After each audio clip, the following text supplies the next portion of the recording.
Hello student, तो आज हम लोग देखेंगे साइंस मॉडल सेट पेपर 2 का सॉल्यूशन। देखो बच्चों, यहाँ पे सेक्शन ए में कह रहा है question number 1, write the SI unit of electric current which device is used to measure the electric current in a conductor.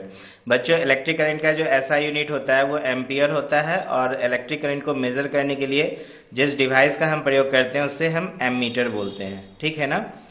Next देखो, सेकेंड क्वेश्चन क्या कह रहा है कि right SI unit of resistance. The resistance of a wire depend upon its length, yes और not.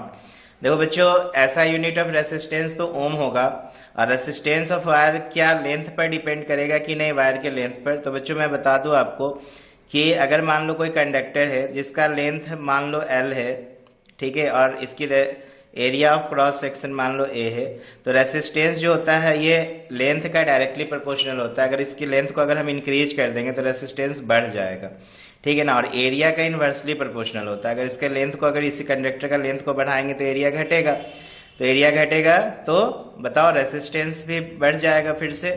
तो area का inversely proportional और लेंथ का डायरेक्टली प्रोपोर्शनल। लेंथ बढ़ाओगे रेसिस्टेंस बढ़ेगा, ठीक है ना, और यहाँ पर एरिया घटाओगे तो भी रेसिस्टेंस बढ़ जाएगा, और एरिया बढ़ाओगे तो रेसिस्टेंस घट जाएगा।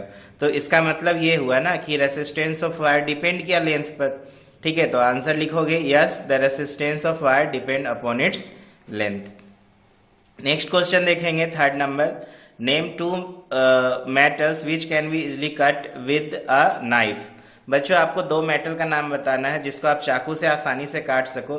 तो बच्चों सोडियम और पोटासियम सॉफ्ट मेटल होते हैं, तो इसको हम आसानी से क्या कर सकते हैं, चाकू से कट कर सकते हैं। ओके, नेक्स्ट क्वेश्चन देखेंगे, विच functional group is present in CH3COCH3।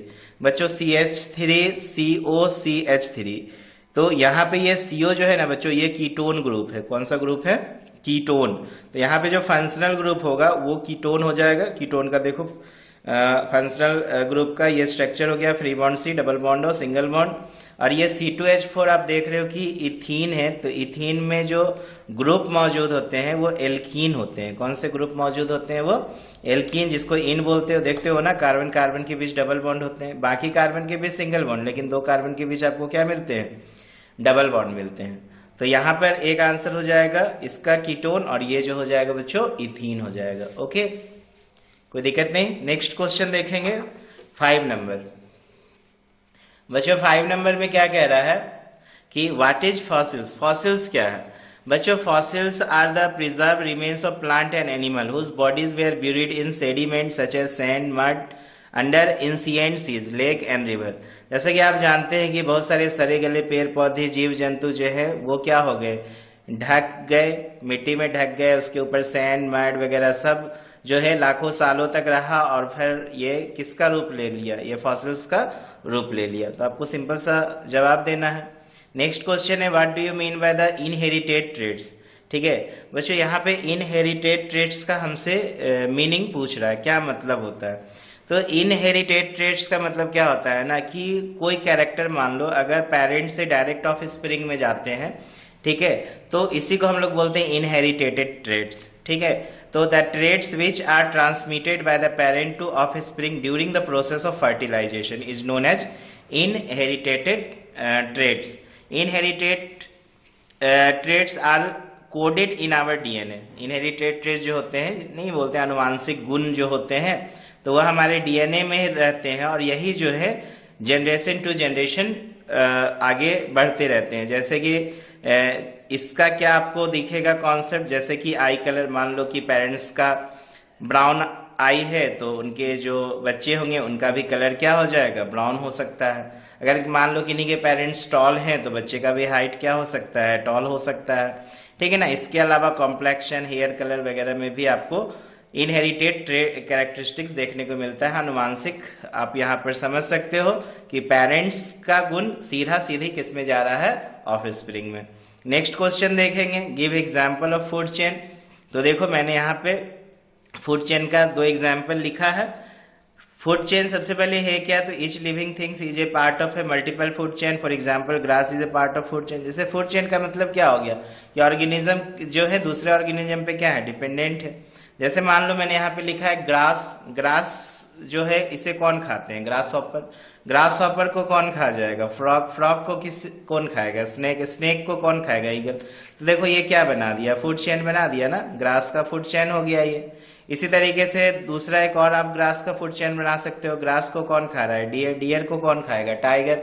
ठीक है ना। तो all the interconnected and overlapping food chain in an habitat make up A food web. और ये सब जो मिलके, यहाँ पे एक नोट में एक पॉइंट लिख दिए हैं कि जितने भी ये आपको देख रहे हैं फूड चेन, ये पूरे सिस्टम मिलके क्या बना रहा है? फूड वेब बना रहा है। क्लियर है ना? चलो नेक्स्ट क्वेश्चन है सेक्शन बी का, क्वेश्चन नंबर 8।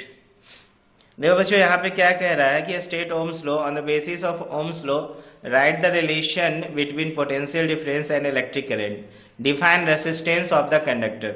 बच्चों ओम्स लॉ को सिंपल सा आप डिफाइन करोगे कि this law state that current through a conductor between the two points directly proportional to the voltage. क्या रहा है, किसी कंडक्टर में अगर आप करंट पास करवा रहे हो तो वो जो होगा पोटेंशियल डिफरेंस का डायरेक्टली प्रोपोर्शनल होगा। यानी मतलब आई डायरेक्टली प्रोपोर्शनल भी, इसको आप लिख सकते हो भी डायरेक्टली प्रोपोर्शनल आई। तो भी बराबर जब हम प्रोपोर्शनल को हटाएंगे तो क्या मिलेगा? एक कांस्टेंट मिलेगा, प्रोपोर्शनली कांस्टेंट। और इसी प्रोपोर्शनली कांस्टेंट को बच्चों हम लोग कहते हैं रेसिस्टेंस। क्या बोलते हैं? रेसिस्टेंस। तो ध्यान दो, ये डायरेक्टली प्रोपोर्शनल का रिलेशन है। इसका मतलब क्या हो गया कि जिस रेशियो में आप वोल्टेज बढ़ाओगे उसी रेशियो में करंट इंक्रीज करेगा। इसका मतलब वोल्टेज और करंट हमें एक लीनियर रिलेशनशिप देगा, एक लीनियर ग्राफ देगा। ठीक है। इसके बाद देखो ये रेसिस्टेंस का क्या काम है। तो रेसिस्टेंस एक प्रकार का ऑब्स्ट्रक्शन होता है। ठीक है ना। ये करंट के रास्ते में रुकावट रुकावट पैदा करता है। तो resistance of a conductor is defined, इसको डिफाइन करो। Resistance of a conductor is defined as the ratio of potential difference across it to the current I. कहने का मतलब आर जो हो जाएगा V अपॉन आई का रेशियो को हम क्या बोलेंगे? रेसिस्टेंस बोलेंगे। ठीक है ना। कैसे निकालोगे? It is the ratio potential difference across circuit, across बोले तो circuit, to the current flowing through the circuit. ठीक है, इज नोन एज, ये क्या आपको वैल्यू देगा? रेसिस्टेंस का। तो रेसिस्टेंस निकालने का फॉर्मूला भी याद रखना, potential difference upon current. Next question देखो बच्चों क्या कह रहा है। Question number 9, what are the magnetic field lines. ठीक है, और इसके दो प्रॉपर्टीज को भी लिखना है बच्चों। मैग्नेटिक फील्ड लाइंस एक इमेजिनरी लाइंस होते हैं। ठीक है, और जो आपको मैग्नेट के नॉर्थ पोल से निकलता हुआ दिखाई देगा और साउथ पोल में इंटर्ट करता हुआ दिखाई देगा। ठीक है ना। लेकिन आप देखोगे गौर से तो यहाँ पे मैग्नेट के बाहर जो फील्ड बनता है नॉर्थ टू साउथ बनता है, लेकिन अगर अंदर में अगर फील्ड देखोगे तो बच्चों साउथ टू नॉर्थ बनेगा। ओके, तो किस तरीके से डिफाइन करोगे? तो magnetic field line are imaginary lines along which north magnetic pole would move. Magnetic field line shows the direction of magnetic force and its strength. These are curved line which start from north pole of the magnet and moves towards the south pole of the magnet. देखो यही चीज ना मैंने लिखा है यहाँ पर, ये नॉर्थ से निकल रहा है और साउथ में क्या हो रहा है? इंटर कर रहा है। इसके क्या प्रॉपर्टीज है? तो देखो दो इंपोर्टेंट प्रॉपर्टीज बोला है लिखने। तो पहला इंपोर्टेंट प्रॉपर्टीज लिखना the inside the magnet direction of magnetic field line from south to north, ये बड़ा इंपोर्टेंट पॉइंट्स हो गया। दूसरा आप इंपोर्टेंट पॉइंट लिखना कि मैग्नेटिक फील्ड लाइन जो होते हैं ना बच्चों कभी भी एक दूसरे को इंटरसेक्ट नहीं करते हैं। तो आप आंसर में देना magnetic field line never intersect each other. अगर वो इंटरसेक्ट करेंगे तो एक पॉइंट पे दो टेंजेंट बनेगा, जो कि बहुत ही मुश्किल है, पॉसिबल ही नहीं है। No, there is no possibilities. ठीक है, कि एक पॉइंट से आप दो टेंजेंट यहाँ पे क्या करो, दो डायरेक्शंस को फाइंड कर लो, बहुत मुश्किल है। ठीक है, और तीसरा एक और मैंने यहाँ पे लिख दिया, ये भी प्रॉपर्टी इंपोर्टेंट है कि magnetic field line have both direction and magnitude. ठीक है ना। मैग्नेटिक फील्ड लाइन के पास क्या है? डायरेक्शन और मैग्नीट्यूड दोनों है। इसका मतलब ये एक वेक्टर क्वांटिटी है। कैसा क्वांटिटी है? Vector quantity. नेक्स्ट क्वेश्चन देखेंगे, व्हाट इज कॉल्ड कोरोजन। ठीक है, कोरोजन से क्या समझते हैं? तो what are the measure to protect it, इसको हम किस तरीके से कोरोजन से बचाया जा सके चीजों को। तो कोरोजन का मतलब सिंपल सा है कि जो ग्रेजुअल डिस्ट्रक्शन आप देखते हो प्योर मेटल में, किसके वजह से? एयर की वजह से, मॉइस्चर की वजह से, केमिकल सब्सटेंस की वजह से, इसी को हम कोरोजन बोलते हैं। तो gradual destruction of pure metal by the action of air, moisture और chemical on their surface is known as corrosion. Corrosion को प्रोटेक्ट करने का आपके पास क्या क्या तरीका है? एक तो आप क्या करो, जैसे कि आयरन को मोल्टेन जिंक में डुबो दो तो जिंक का लेयर क्या होगा, हम आयरन को प्रोटेक्ट करेगा रस्ट होने से। ठीक है, दूसरा देखो, providing a layer of paint या ग्रीस दे दो मेटल पे, तो इसको अगर किसी मेटल के सरफेस पे पेंट या ग्रीस का लेयर रहता है तो वो भी जो है एक्सटर्नल इन्वायरमेंट से रिएक्ट नहीं कर पाता है, तो इससे भी आप कोरोजन से बचा सकते हो मेटल के सरफेसेस को। नेक्स्ट क्वेश्चन है, explain the difference between saturated and unsaturated hydrocarbon. बच्चों, सैचुरेटेड और अनसैचुरेटेड हाइड्रोकार्बन को किस तरीके से डिफाइन करोगे? सैचुरेटेड हाइड्रोकार्बन में आपको कार्बन कार्बन के बीच सिंगल बॉन्ड देखने को मिलेंगे, जबकि अनसैचुरेटेड हाइड्रोकार्बन में आपको कार्बन कार्बन के बीच डबल बॉन्ड या ट्रिपल बॉन्ड, तो सारे कार्बन के बीच डबल बॉन्ड या ट्रिपल बॉन्ड नहीं मिलेंगे, ठीक है ना। आपको एक दो कार्बन के बीच डबल बॉन्ड या ट्रिपल बॉन्ड मिलेंगे, लेकिन उसके बाद वाला जो कार्बन होगा बच्चों, वहां पे आपको सिंगल बॉन्ड ही देखने को मिलेंगे। बात समझ रहे हो ना? ठीक है, ये नहीं कि डबल बॉन्ड का मतलब सब में डबल बॉन्ड दे देना, ट्रिपल बॉन्ड का मतलब सब में ट्रिपल बॉन्ड। कार्बन की मैक्सिमम कोवैलेंसी 4 होगी, ये 4 से ज्यादा नहीं लेगा। ओके, तो ध्यान देना इस चीज को। तो सैचुरेटेड हाइड्रोकार्बन में समझ में आ गया ना कि कार्बन कार्बन के सिर्फ सिंगल बॉन्ड देखने को मिलते हैं, जबकि अनसैचुरेटेड हाइड्रोकार्बन में हम लोग को कार्बन कार्बन के बीच डबल या ट्रिपल बॉन्ड देखने को मिलते हैं। ठीक है, उदाहरण के रूप में आप ये सब दे देना, ये जो उदाहरण के रूप में ये सब एग्जाम्पल आप लिख सकते हो। मीथेन का मैंने लिखा, इथेन लिखा, प्रोपेन लिखा। यहाँ पे देखो अनसैचुरेटेड में इथीन है, इथाइन है जिसको एसिटिलीन बोलते हो, इथीन को इथिलीन भी बोलते हैं। ठीक है, और ये जो हो गया आपका, देखो इसमें कितने कार्बन है, 1 2 3 कार्बन है, तो प्रोपाइन हो गया चूंकि ट्रिपल बॉन्ड है। क्लियर है ना? नेक्स्ट देखो, व्हाट इज बायोलॉजिकल मैग्निफिकेशन। ये बहुत ही इंपॉर्टेंट क्वेश्चन है बच्चों, बायोलॉजिकल मैग्निफिकेशन। तो बायोलॉजिकल मैग्निफिकेशन का क्या मतलब है कि the concentration of harmful chemical increase with every trophic level in a food chain, this is called biological magnification. बच्चों यहाँ पे सिंपल सा बोल रहा है कि जैसे आप ट्रॉपिक लेवल में ऊपर बढ़ोगे ना, जैसे मान लो ये नीचे वाला question flow of energy diagram है ना, यहाँ पे मान लो हम प्रोड्यूसर से ऊपर चले प्राइमरी कंज्यूमर, प्राइमरी से सेकेंडरी कंज्यूमर, सेकेंडरी से टर्शरी कंज्यूमर में, तो यहाँ पे क्या होगा ना कि ये जो कंसंट्रेशन है हम ये जो फूड में केमिकल्स का, वो बढ़ता चला जाएगा। बात समझ रहे? इसका मतलब सबसे ज्यादा कॉम्प्लेक्स अगर खाना अगर कोई खाता है तो वो ये टर्शरी कंज्यूमर खाता है। ठीक है, तो कंसंट्रेशन ऑफ हार्मफुल केमिकल्स जब इंक्रीज करेगा हर एक ट्रॉपिक लेवल में, जैसे जैसे फूड चेन में आप ऊपर की तरफ जाओगे, देखो इस नीचे से ऊपर जा रहा हूं मैं, ठीक है, वैसे वैसे कंसंट्रेशन जो है हार्मफुल केमिकल्स का वो बढ़ता चला जाएगा। ठीक है, और इसी को हम लोग बोलते हैं बच्चों बायोलॉजिकल मैग्निफिकेशन। तो मैक्सिमम कंसंट्रेशन जो होते हैं वो ह्यूमन बॉडी में ही आते हैं। तो अगर हम बोले तो human occupy the top level in food chain. देखो टर्शरी कंज्यूमर में हम लोग आ सकते हैं ना। नेक्स्ट क्वेश्चन है, draw a diagram the flow of energy of ecosystem. बच्चों यहाँ पे एनर्जी का किस प्रकार से फ्लो होता है, जैसे मान लो इसको 10% लॉ भी आप कहते हो यहाँ पर। जैसे मान लो यहाँ पे प्रोड्यूसर 1000 किलो जूल एनर्जी बनाया, तो वो प्राइमरी कंज्यूमर के पास मात्र उसका 10% भेजेगा, तो 100 किलो जूल भेजेगा, 900 किलो जूल खुद रखेगा, ये खुद यूज करेगा, कंज्यूम करेगा। प्राइमरी कंज्यूमर 100 किलो जूल में 90 किलो जूल खुद रखेगा, 10 किलो जूल आगे के लेवल के लिए भेजेगा। और ये सेकेंडरी कंज्यूमर जो 10 किलो जूल एनर्जी है उसका 1 किलो जूल आगे भेजा और फिर अपने रखा। अब इसके बाद देखो 1 किलो जूल किसको भेजे, इसका 10% निकालोगे तो 0.1 किलो जूल आ जाएगा। तो इस तरीके से आप देख रहे हैं नीचे से हम ऊपर जा रहे हैं, ठीक है ना। तो एनर्जी का जो है ग्राफ ये देखो घटता चला जा रहा है, घट रहा है ना ऊपर से नीचे से ऊपर जाने में। ठीक है, इसी को हम लोग बोलते हैं फ्लो ऑफ एनर्जी का डायग्राम इकोसिस्टम में। अगला सवाल देखो, why Mendel choose P plant for his experiment. बच्चों मेंडल जो है साइंटिस्ट, उन्होंने क्यों पी प्लांट को ही यूज किया अपने एक्सपेरिमेंट में। तो पी प्लांट जानते हो ना, पीजम सटाइवम इसका बॉटनिकल नेम होता है।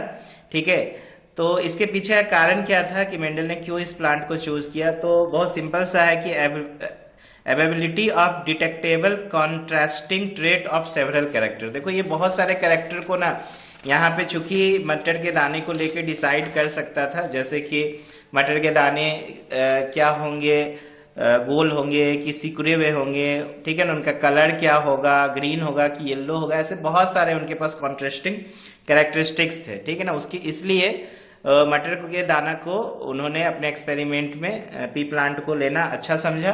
ठीक है। इसके अलावा जो है जो पी प्लांट का लाइफ स्पेन वो भी कम था।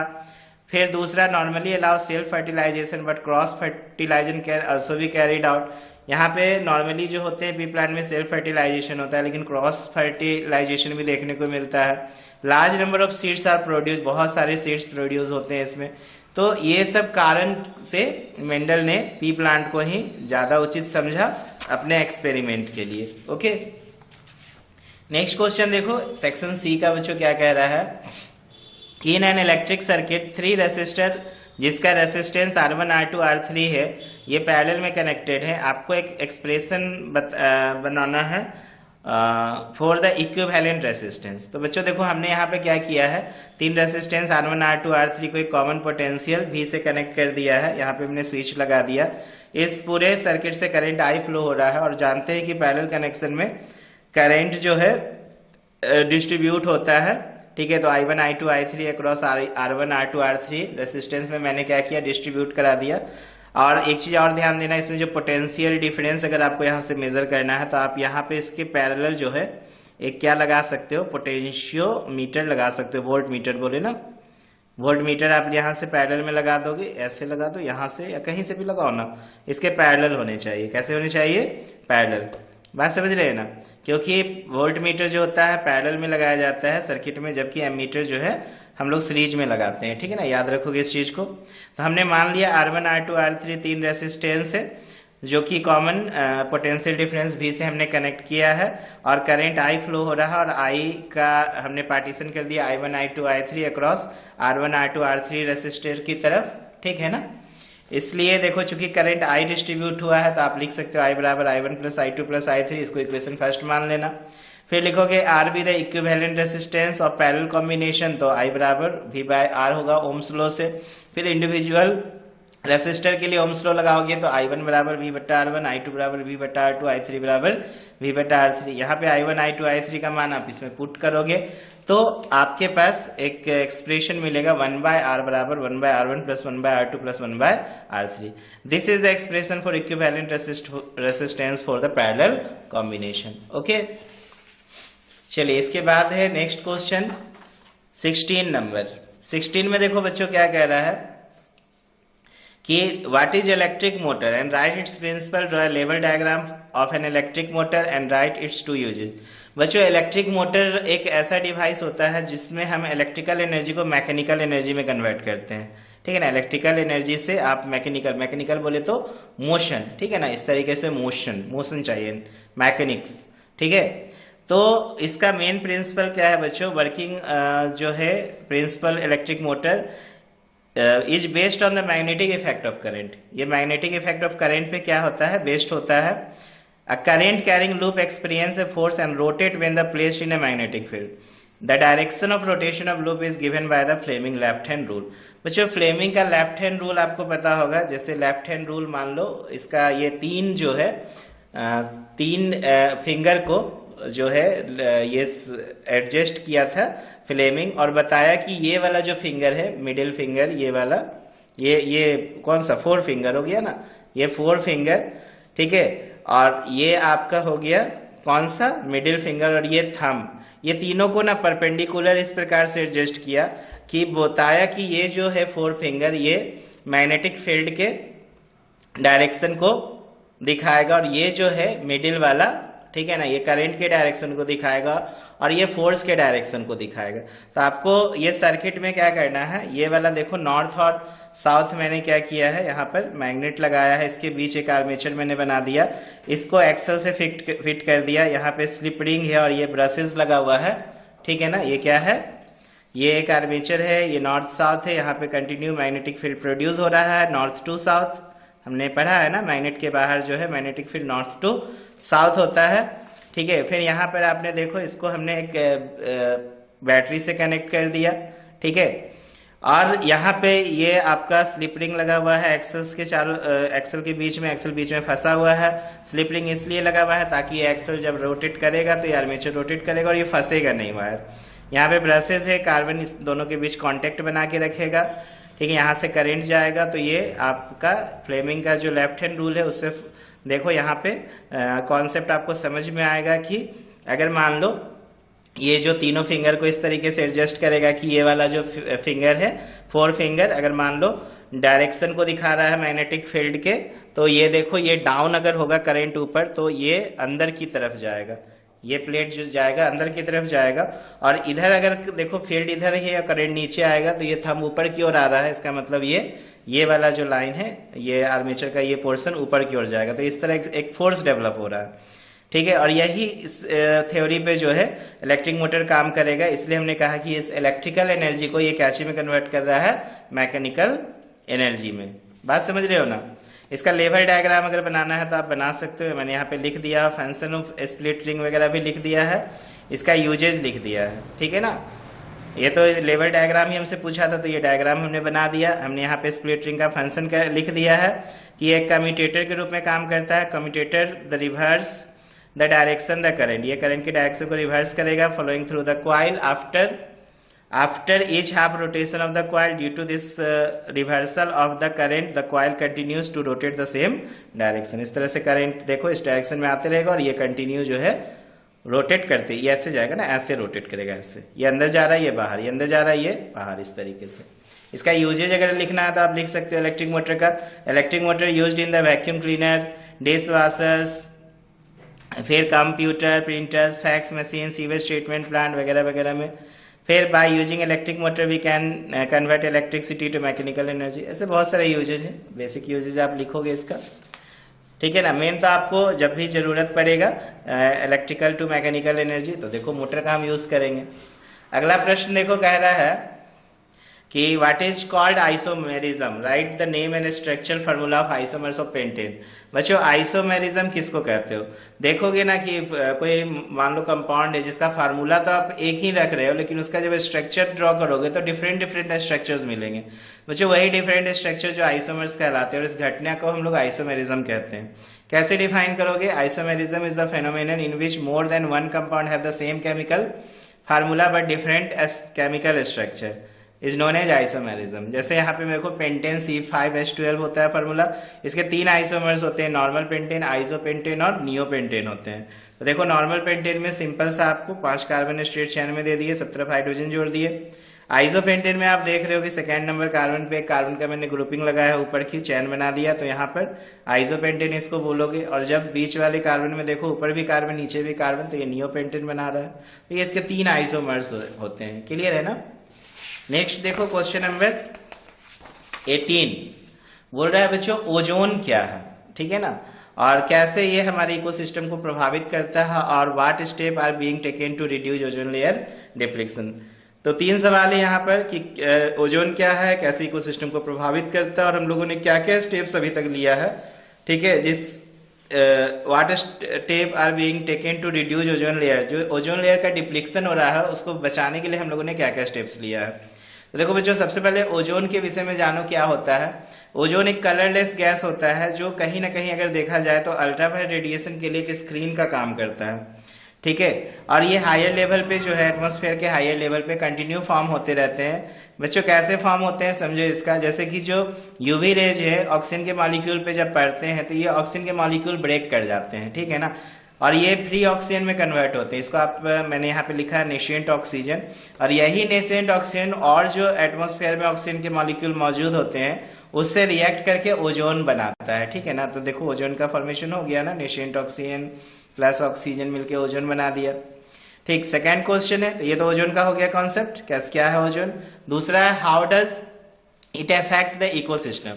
बच्चों in recent year the amount of ozone जो है एटमॉस्फेयर में देखा जा रहा है डिप्लेक्टेड हो रहा है। इसके पीछे का मेन कारण जो है हम लोग बहुत ज्यादा CFC क्लोरोफ्लोरोकार्बन जो है एटमॉस्फेयर में रिलीज कर रहे हैं, ठीक है ना, ये एक मेन कारण है, ठीक है, जिसके वजह से ओजोन लेयर में डिप्लीशन देखने को मिल रहा है। तो इससे क्या होगा कि great amount of ultraviolet radiation जो है बच्चों वो हमारे अर्थ एटमॉस्फेयर में इंटर करेंगे, जो हमारा जो इकोसिस्टम है उसको पूरी तरह से प्रभावित करेगा। बहुत सारे ऑर्गेनिज्म का डेथ हो सकता है, ठीक है ना, हम लोग अलग अलग बीमारियों से पीड़ित हो सकते हैं लाइक स्किन कैंसर वगैरह। जितने भी साइटोप्लैंक्टन हैं वो बहुत ज्यादा प्रभावित होंगे, फोटोसिंथेसिस का प्रोसेस पूरा प्रभावित होगा, ठीक है। क्लियर है ना, क्योंकि देखो यहाँ पर मैंने लिखा है many Phytoplankton are this affecting the process of photosynthesis. Plant utilize atmospheric CO2 to make their food. In the absence of plant, अब देखो मान लो प्लांट ही नहीं रहेगा तो CO2 के लेवल को कौन यूज करेगा? तो नहीं यूज करेगा तो एटमॉस्फेयर में क्या हो जाएगा कि गर्मी बढ़ जाएगी. Atmosphere will heat temperature will increase of the atmosphere which would in turn lead to an increase in global warming. फिर देखो ग्लोबल वार्मिंग का भी खतरा बन जाएगा. तो depletion in the ozone layer also increase the frequency of infectious disease. जैसे अगर मान लो ओजोन लेयर का डिप्लीशन हो रहा है, कंटिन्यू होता रहेगा तो बहुत सारे बीमारी भी, इन्फेक्शन वाले तो बीमारी फैलेंगे, साथ साथ स्किन कैंसर जैसी भी खतरनाक बीमारियों से हम पीड़ित हो सकते हैं. तो इसको रोकना होगा. जो हम लोग हार्मफुल चीजें यूज कर रहे हैं, वैसी चीजें जो हमारे एटमॉस्फेयर के लिए खतरनाक है, लाइक CFC वगैरह. तो कह रहा है what step are being taken to reduce ozone layer depletion. क्या क्या आप स्टेप्स लोगे? तो देखो मैंने यहाँ पे 2 मेन स्टेप लिखा है कि to limit the damage of ozone layer, the release of CFC chlorofluorocarbon जो है एटमॉस्फेयर में, उसे कम करना होगा हमें, जो कि बेसिकली रेफ्रिजरेटर, AC वगैरह में यूज किया जाता है. ठीक है, एंड फायर एक्सटिंजर में भी यूज किया जाता है. इसके लिए आप कुछ अल्टरनेटिव का रिसर्च करो, खोजो. ठीक है, इसके जगह पे हम और क्या यूज करें जिससे कि हमें कूलिंग रिएजेंट भी मिल जाए और CFC से हम बच सके. CFC से अगर बचोगे तो एटमॉस्फेयर सुरक्षित रहेगा. क्लियर है ना? तो साइंटिस्ट लोग दिन रात मेहनत कर रहे हैं. ठीक है, और बहुत सारे रिसर्च भी हुए हैं और धीरे धीरे इसमें डेवलपमेंट देखने को भी मिल रहा है. ठीक है ना? कम से कम जो है CFC क्लोरोफ्लोरोकार्बन अगर हम एटमॉस्फेयर में रिलीज करते हैं तो हमारा एटमॉस्फेयर सेफ रह सकता है. इसके अलावा the release of CFC through industrial activities should be control. और जो इंडस्ट्रियल वाले लोग भी जो CFC का यूज कर रहे हैं उन पे एक लीगल होना चाहिए. ठीक है, ताकि गवर्नमेंट का इस पे कंट्रोल होना चाहिए, गवर्नमेंट रिस्ट्रिक्शन लगाना चाहिए. ठीक है, इंडस्ट्री पे कि आप एक लिमिट मात्रा में ही CFC को रिलीज कर सकते हैं, उससे ज्यादा CFC आप रिलीज नहीं कर सकते हैं. ओके, नेक्स्ट क्वेश्चन देखो बच्चों, क्या कह रहा है कि how is the sex of child determine in human beings. बच्चे यहाँ पे समझेंगे कि ह्यूमन बीइंग्स में जो सेक्स डिटर्मिनेशन है उसको हम कैसे अंडरस्टूड करेंगे कि जो पेरेंट्स के जो बच्चे होते हैं वो मेल होंगे या फीमेल. ये बच्चों डिपेंड करता है क्रोमोजोम्स पे. ठीक है ना? जैसे कि जान लो कि फीमेल में जो क्रोमोजोम्स होते हैं वो X टाइप के क्रोमोजोम्स होते हैं और वो दोनों X ही होते हैं. 2 क्रोमोजोम्स से दोनों X टाइप के होते हैं. जबकि मेल में जो होते हैं क्रोमोजोम्स वो दो होंगे, एक X और Y टाइप के होंगे. और यही आपस में जब फ्यूज करते हैं तो आप यहाँ पे आप जेंडर डिसाइड करोगे कि किस तरीके से फ्यूजन से किस प्रकार के जेंडर बनेंगे, तो मेल बनेंगे या फीमेल. तो देखो यहाँ पे मैंने बनाया भी है. जैसे देखो फादर के पास XY है, मदर के पास XX है. ये X हो सकता है X के साथ फ्यूज करे तो XX बनाएगा, ये X फिर वापस X के साथ तो XX, Y X के साथ XY या Y X के साथ XY. तो देख रहे हैं कि ये आपको मेल का कॉन्सेप्ट मिल रहा है, ये फीमेल का कॉन्सेप्ट मिल रहा है. तो मेल या फीमेल होने के पीछे का जो क्रोमोजोम्स है उसके पीछे रिस्पॉन्सिबल फादर्स होते हैं. ठीक है ना? Not mother. ठीक है ना? मदर के पास क्योंकि दोनों जो है क्रोमोजोम्स XX हैं. ठीक है, तो बॉय होंगे या गर्ल होंगे, इसके लिए जो क्रोमोजोम्स होंगे वो फादर के क्रोमोजोम्स क्या होंगे? रिस्पॉन्सिबल होंगे. तो देखो यही सब चीज मैंने यहाँ पे लिखा है कि in human beings the female have 2 X chromosomes and the male have 1 X and Y chromosomes.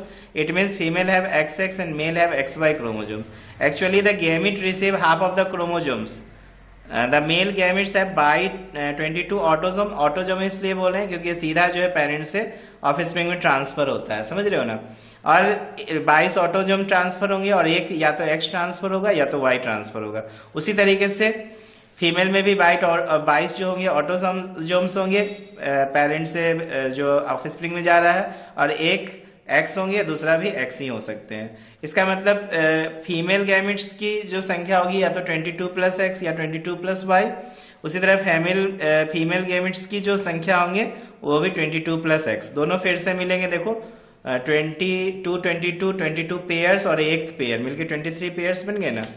तो since the mother provide only X chromosomes, hence the sex of baby is determined by the type of male gamete only X and Y. तो I hope आपको समझ में आया होगा हर एक प्रश्न का जवाब।